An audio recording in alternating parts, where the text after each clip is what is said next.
Welcome viewers to the Personal Injury Law Show. My name's Tony Carbone. I'm a personal injury lawyer of over 25 years experience.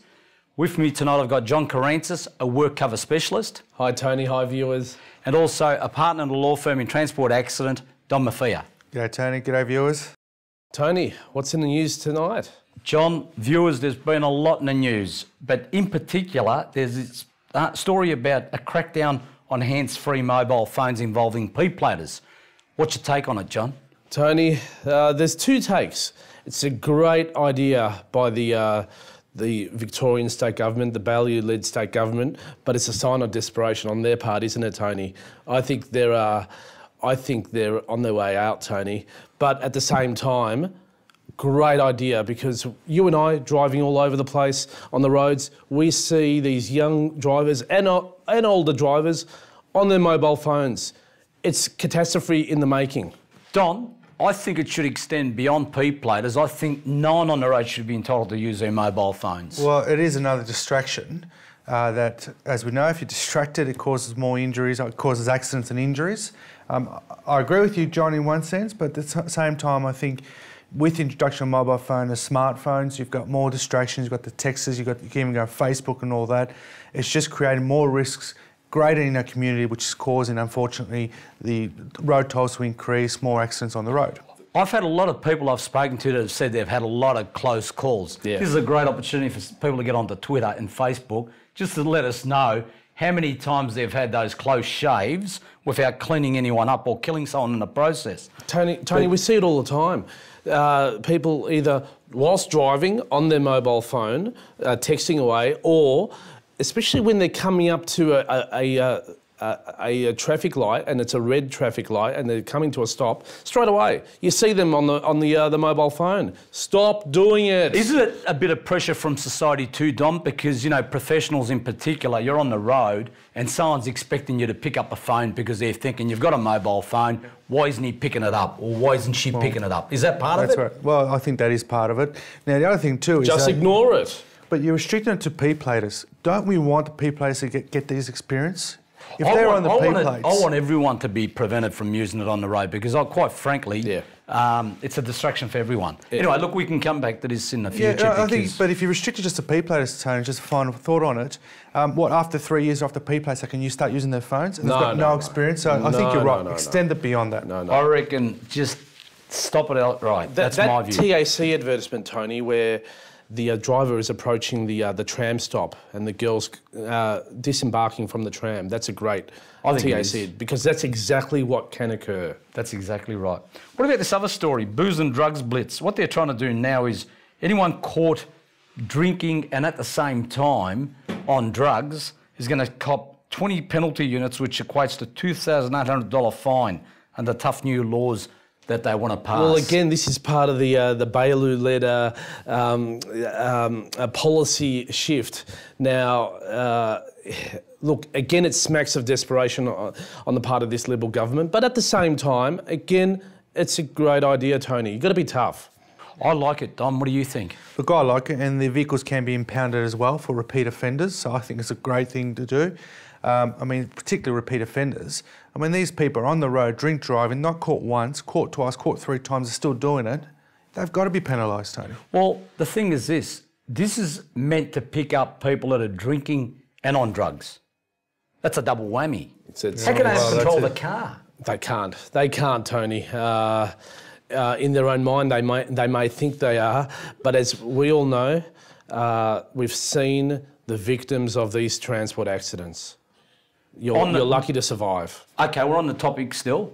What about clamp on drink drivers? Those new devices they want to install. The interlock devices. Interlock. Again, great idea if it works. They're quite expensive as well for the person who has put them in their vehicles. Well, they're a menace to society. They should be put to the expense. But Tony, why don't we go one step further? Just ban them from driving totally. You're not allowed to have a car. Yeah, but John, if you've got the interlock device, once you blow into it, if you have a .05, the car won't start. But then why won't you just use your wife's car that hasn't got interlock device, Tony? Exactly. Or someone else's car. Do you see what I mean? To a certain degree. I think I agree. Just ban them completely. I like the idea. I think it's great. They are not allowed to own a car during that period of time. Yeah, that's. But then again, they could take a friend's car. They could do anything. They could always do that. No, look, I like the idea of interlock devices.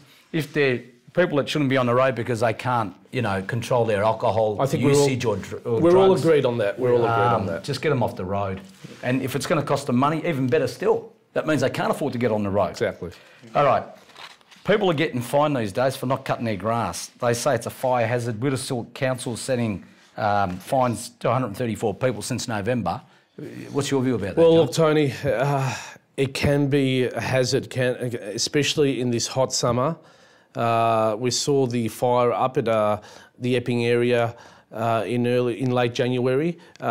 You need to cut your grass, but at the same time... But that was started by a firebug, Don. Yeah, well, that one was... Well, it was, but the grass, if the grass isn't high, well, there won't be any fire, will there? Yeah, but look, I mean, you could start a fire anywhere, John, if you got firebugs. Of course. Yeah, but the fire can't spread. If it's cut, kept tidy, then if there is a fire, if it's firebug or not, it won't spread over there. So homeowners, cut your grass. But I don't think it's a case of homeowners here, John. This is more it's more a case of we've got a lot of trees, we've got a lot of grass, we've got a lot of wild grass. Isn't it a case of having fire breaks and things like that? Ideally, but then you've got the other side of the ledger, Tony, where the Darebin City Council have told a ratepayer, get rid of the synthetic grass you've put on your nature strip. Now, how ludicrous is that, Tony? Does that burn, does it? No, no, that's the whole point. He's the only one in the whole street that puts synthetic grass on the nature strip. So it's safe. So it's maintained. It's maintained. It's green all the time. It's exactly. Green all the time. And the stupid Darebin City Council, who've got nothing better to do on their hands, have told him, get rid of it or you'll cop a fine. Did he get rid of it? Well, he's disputing it, but it's just ludicrous, Tony. This is local government at its best or worst. It's anti-firebug then if it doesn't catch on fire, so it's probably They actually useful. added value to the street as well because it's always green, it looks nice. Exactly, and it's safe. And this... And you don't waste water, that's the best part. And this synthetic turf is used on the sporting fields in the same council. And it's not cheap, just so ludicrous. he's gone out of his own pocket to make it all look nice, maintained, expensive, and they find him. Tony, Darebin City Council, lift your game. That's it. And John, what about the guy with the soup kitchen, the one that stuck the needles inside the... Tony, we don't want these type of people making these type of, false and malicious claims. It's bad for the poor bloke in the street that really, is eating, food and something pops up, or the old Donahue versus Stevenson, Tony.